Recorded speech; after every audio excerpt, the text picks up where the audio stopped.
It's for the washing machine. It's got a big motor in it. So this is probably a dedicated circuit.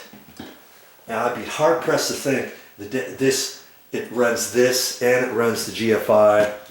It runs the GFI and it runs this plug over here. Because that would mean you'd have the wire coming over to here, then over to the washing machine, then over to there. They would then probably just put the GFI on this outlet, and then nothing over here and nothing to the right. Does that make sense? We're gonna just test this out, just for kicks. Let's see, the light is on. That means there's power. There's power to that still. That is not connected to the GFI circuit. Okay, this is probably a dedicated circuit that goes back to the electrical panel. When you look in the electrical panel, you probably see a circuit, and it would probably be under laundry room or washing machine or something like that. Okay, so that's on a separate deal. All right, so I think hopefully I've explained enough for you to see what's going on. And you know what I could do here is I could take one of that little tape. I could take one of these little ones off like that. Because see, look, there's 5 more on there. That would be if you had 6 other plugs hooked up to this circuit where the GFI was. Now I can take that little tag carefully and put it on there. I mean, I know it's connected to that GFI, but nobody else does. And chances are I'm probably going to be the only one in here knowing that, unless we were to move. If we were to move, nobody saw that. You know, this is just for safety purposes. Okay, so see that? It says GFCI protected outlet. And that'll tell somebody, okay, that one is connected to a GFI. And why did they do that, by the way? Well, this is a laundry area, and there can be wet stuff here. Maybe you're ironing, you're spraying with the sprayer, and your hands are wet, and you need to go over, and for some reason you need to plug something in.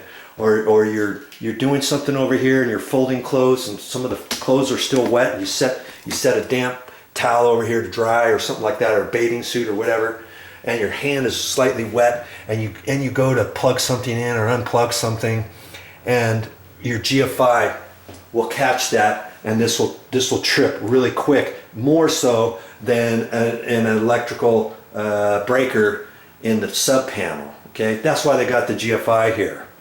Okay, they have it here because this is a wet area. Now, if they had an electrical outlet over here close to the sink, if they had one over here, let's say, that should be GFI protected because it's next to a sink.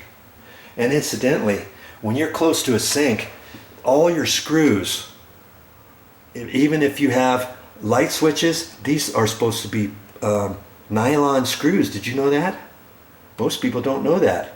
But if you're within 5 feet of a sink, your screws are supposed to be nylon. At least that was the code years ago. I don't know if they've changed that, because I've never seen little nylon screws for these, because these screws are really super small. I've seen nylon screws for, you know, you have the other electrical outlets. They're not square, they're round, 2 little round ones, a little round oval and one there, and then your screws for those, instead of a top screw and a bottom screw, you got a screw right in the middle. Well, I've seen those screws are longer than these screws, and I've seen those types of screws that are like heavy plastic. They're kind of like a vinyl thing, and you put those in. And I've seen those for those type. I've never seen it for these little screws, because these are really super small. Okay? So anyways, enough, I guess, about a GFI. All right, I guess class is closed now. And that gives you a lot to think about. I'm gonna put this outlet away. I know that I don't really have to use that. If I wanted to change this off-white one to a white one, I guess I could. And look at the store. Here's another thing to consider. Look at the store and see how much these are. This one happened to be about $16. Well, they had another one almost exactly like this, and it was like $19. And I'm like, what's the difference? And it had one more wording thing right down here. Everything was the same, except it did one more thing, and I forget exactly what it said. And I was like, this one should be good enough. And then when I was at Home Depot, you could buy a 3-pack of these. And I think like the $19 ones, a 3-pack was like $40 or something. And if you bought these separate, that would be, almost $57 for 3 if you bought them singular in a single box. But in a 3-pack, they were cheaper. And these were 15 something. A 3-pack was cheaper than buying 3 at 15. You know what I mean? And they even had some 4-packs. So if you're wiring up an entire house or something like that, think about getting your GFIs in bulk. Buy them in bulk at the store. Or if you don't have any GFIs in your house at all, let's say, you could decide, hey, I want one by each bathroom. And I want one outside. All your electrical outlets outside, exterior, and in the garage are supposed to be GFI protected. Did you know that? And I've got some on some decks outside, and I don't think they're GFI protected. And that's going to be another video. I'm going to have to make another video for that. I'm going to have to do a little checking and see what the story is with that.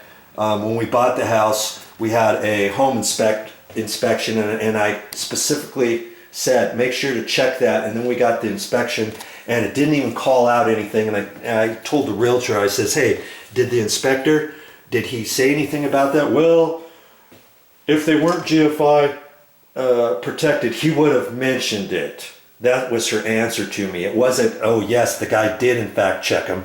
And I think they're not GFI protected outside, but I don't know that for sure. I'm going to have to check that one of these days. And if I need 3 or 4 of these, I'll go back to the store and buy a 3-pack. I'll probably take this one back and buy a 3-pack, because then they're way cheaper than buying a single one. Okay, there's another tip for you when getting ready to purchase GFI protected outlets. I hope you're still awake. I hope I didn't put you to sleep by explaining all that, but I thought, you know what, why not go into detail? I'd better reset that. Okay, power should be there. And now this lives over here. And sure enough, the blue light went on. It took just a couple seconds for it to go on. Now it's on, and that's where that's going to live. I'm not going to keep that plugged in over there. And I know, what am I going to talk about next time? Well, it could be fixing that electrical outlet. See how it's pushed into the wall? Well, I could fix that.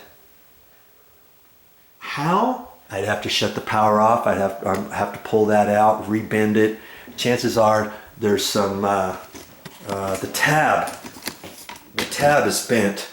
And what am I referring to? This metal tab right here is probably bent out.